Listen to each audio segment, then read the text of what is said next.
دوستو اس وقت اسکرین پر آپ جس گفا کو دیکھ رہے ہیں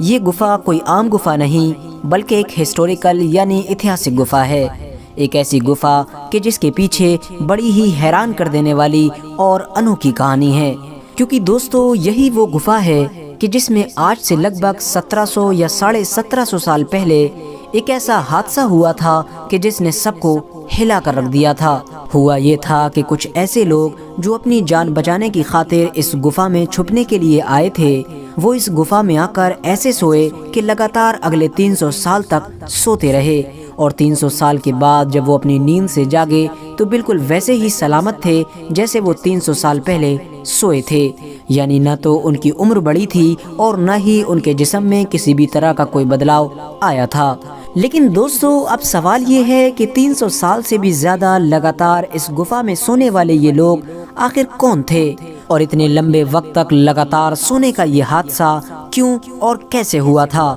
اور جس گفا میں اتنا بڑا حادثہ ہوا تھا وہ گفا آخر آج کے دور میں کون سے دیش میں موجود ہے، یہی ساری چیزیں آج کی اس ویڈیو میں ہم آپ کو بتانے والے ہیں۔ دوستو سب سے پہلے تو ہم آپ کو یہ بتاتے چلیں کہ عیسائی اور مسلم یعنی دونوں دھرموں سے ہی تعلق رکھنے والے لوگ اس حادثے کو سچا مانتے ہیں، اور مسلمانوں کی کتاب قرآن کریم میں بھی اس حادثے کو صاف طور پر ذکر کیا گیا ہے۔ یہ حادثہ حضرت عیسیٰ علیہ السلام کے اس دنیا سے اٹھائے جانے کے بعد لگ بھگ 250 سال بعد پیش آیا تھا۔ حضرت عیسیٰ علیہ السلام کے اس دنیا سے اٹھائے جانے کے بعد عیسائیوں کے حالات دن بدن خراب ہوتے چلے گئے، یہاں تک کہ ایک وقت ایسا بھی آیا کہ جب فلسطین کے پورے علاقے پر دقیانوس نام کے ایک بادشاہ کی حکومت قائم ہو گئی تھی۔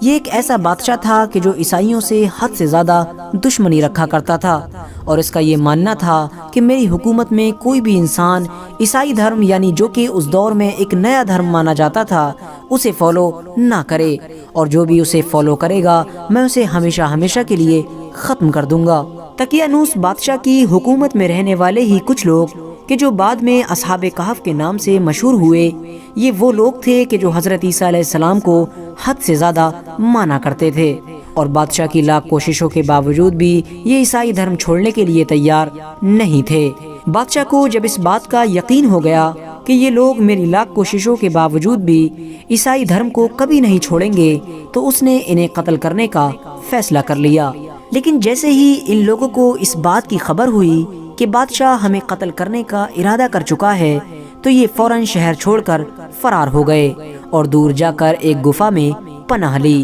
کچھ دیر اس گفا میں آرام کرنے کے بعد یہ سبھی لوگ اس گفا میں سو گئے، اور ایسے سوئے کہ اگلے 300 سالوں تک لگاتار سوتے رہے، اور اس بیچ میں ان میں سے کسی کی بھی آنکھ نہ کھل سکی۔ لیکن دوستو جیسے ہی یہ سارے لوگ بادشاہ سے اپنی جان بچانے کی خاطر اس گفا کے اندر آئے تھے، ویسے ہی کچھ وقت کے بعد بادشاہ کو بھی اس بات کی خبر ہو گئی تھی کہ یہ سارے لوگ اس گفا کے اندر چھپے ہوئے ہیں۔ یہی وجہ تھی کہ بادشاہ نے فوراً یہ حکم جاری کر دیا تھا کہ اس گفا کے منہ کو ایک بڑی دیوار کے ذریعے سے بند کر دیا جائے، تاکہ یہ لوگ بھی ہمیشہ ہمیشہ کے لیے اسی گفا کے اندر ختم ہو جائیں۔ مگر بادشاہ نے جس انسان کو یہ کام کرنے کا آرڈر جاری کیا تھا وہ انسان بہت عقل مند اور رحم دل تھا۔ اس انسان نے اس دیوار کو بنوانے سے پہلے ہی سارے اصحاب کہف کی تعداد نوٹ کرنے کے ساتھ ساتھ ان کا پورا قصہ بھی ایک تختی پر لکھ دیا تھا، یعنی ان کے ساتھ جو ہوا تھا وہ ساری باتیں اس تختی کے اوپر نوٹ کر دی تھیں۔ پھر اس تختی کو ایک تانبے کے صندوق میں رکھ کر اس صندوق کو اس دیوار کی بنیاد میں چنوا دیا تھا، اور اس طرح سے اب یہ گفا اگلے 300 سالوں تک کے لیے پوری طرح سے بند ہو گئی تھی۔ لیکن دوستو یہ بات تو بالکل ظاہر ہے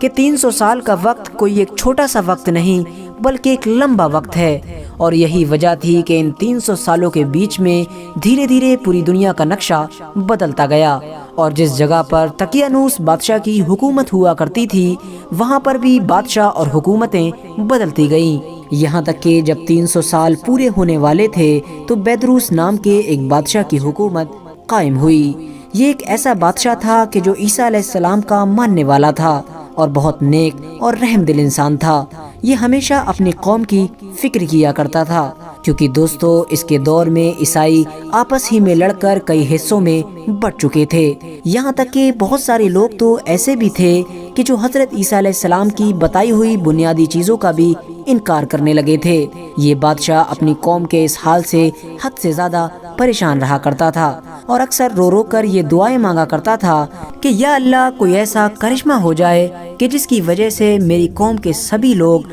اللہ اور قیامت کے دن پر ایمان رکھنے لگیں۔ اور آخرکار اس بادشاہ کی یہ دعا قبول ہوئی، اور ایک چرواہا کہ جو اپنی بکریوں کو اس گفا کے پاس ہی میں چرا رہا تھا، اس نے اس گفا کو دیکھ کر یہ فیصلہ کیا کہ میں اس گفا کی دیوار کو گرا کر اس گفا میں اپنی بکریوں کو بیٹھالنے کا انتظام کروں گا۔ لہٰذا اسی ارادے کے ساتھ اس نے کچھ لوگوں کے ساتھ مل کر اس گفا کی دیوار کو گرا دیا۔ دیوار گرتے ہی وہ سارے لوگ ڈر کی وجہ سے سہم گئے کہ جنہوں نے اس دیوار کو گرایا تھا، اور ان سبھی لوگوں پر ایسی ہیبت طاری ہوئی کہ وہ چند منٹس کے اندر ہی وہاں سے فرار ہو گئے۔ لیکن دوستو بھلے ہی وہ سارے لوگ تو فرار ہو گئے، لیکن گفا کے اندر موجود ان سبھی لوگوں کو جگا گئے جو پچھلے 300 سال سے سو رہے تھے۔ ان لوگوں نے جاگتے ہی نہ صرف آپس میں سلام اور کلام شروع کر دیا تھا، بلکہ کچھ وقت کے بعد ہی عبادت کرنا بھی شروع کر دی تھی۔ گفا کے اندر موجود ان سبھی لوگوں کو جب تھوڑے وقت کے بعد بھوک محسوس ہوئی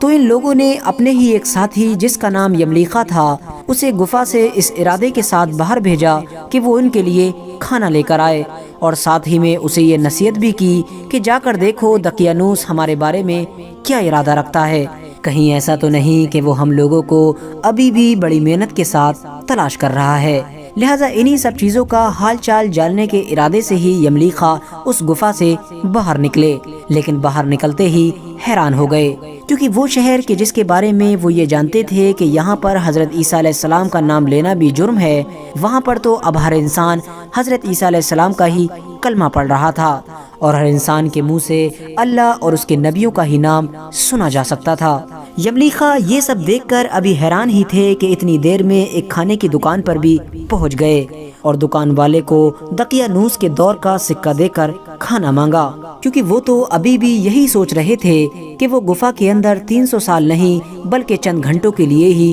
سوئے تھے، مگر سچائی کچھ اور تھی۔ دقیانوس کے دور کا وہ سکہ نہ صرف بہت وقت پہلے ہی بند ہو چکا تھا، بلکہ اس وقت تو اس سکے کو پہچاننے والا بھی کوئی انسان نہیں رہ گیا تھا۔ یہی وجہ تھی کہ اس سکے کو دیکھتے ہی دکاندار کو یملیخا پر شک ہو گیا، اور اس دکاندار کو یہ لگنے لگا کہ یا تو اس انسان کے ہاتھ کوئی پرانا خزانہ لگ گیا ہے یا پھر یہ کوئی جاسوس انسان ہے۔ اسی لیے اس نے شک کے دائرے میں یملیخا کو سلطنت کے سپاہیوں کے حوالے کر دیا، اور یملیخا کے اوپر یہ الزام لگایا کہ یا تو یہ جاسوس ہے یا پھر اس کے ہاتھ کوئی پرانا خزانہ لگ چکا ہے۔ سپاہیوں نے جب یملیخا کے اوپر یہ زور ڈالا کہ وہ بتائے کہ آخر اس کے ہاتھ کون سا خزانہ لگا ہے، تو یملیخا نے اس بات سے صاف انکار کر دیا، اور یملیخا نے کہا کہ جسے تم خزانہ بتا رہے ہو یہ تو ہمارا ایک معمولی سا سکہ ہے۔ اس پر سپاہیوں نے کہا کہ ہم یہ بات کیسے مان لیں کہ یہ تمہارا سکہ ہے،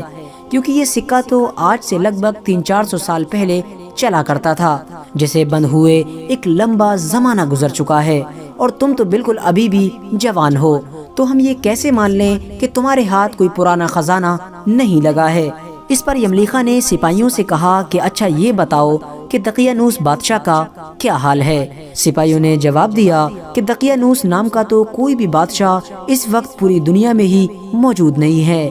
ہاں آج سے لگ بھگ 300 یا 350 سال پہلے اسی نام کا ایک بادشاہ اسی جگہ پر حکومت کیا کرتا تھا، جو بہت ظالم اور بے رحم انسان تھا۔ یہ سن کر یملیخا حیران ہو گئے، اور انہوں نے فوراً سپاہیوں سے کہا کہ ایسا کیسے ہو سکتا ہے، ہم لوگ کل ہی تو دقیانوس سے اپنی جان بچانے کی خاطر اس گفا میں جا کر چھپے تھے جہاں پر ابھی بھی میرے اور ساتھی موجود ہیں۔ یہ سن کر سارے سپاہی حیران ہو گئے اور یملیخا کی بات کو ماننے سے انکار کر دیا۔ اس پر یملیخا نے کہا کہ میرے اور بھی ساتھی پاس ہی میں موجود اس گفا کے اندر ابھی بھی موجود ہیں، تم میرے ساتھ چلو، میں ان سب کو تمہیں تمہاری آنکھوں سے دکھاتا ہوں۔ سپاہی جب یملیخا کے ساتھ اس غار یعنی گفا کے پاس پہنچے تو گفا کے اندر موجود اصحاب کہف کو یہ محسوس ہوا کہ دقیانوس کی فوج ہمیں ڈھونڈتی ہوئی ہمارے پاس تک پہنچ گئی ہے، اور اب وہ لوگ ہمیں ہر حال میں قتل کر دیں گے۔ اسی لیے وہ لوگ پہلے سے ہی اللہ تعالیٰ کی عبادت کرنے لگے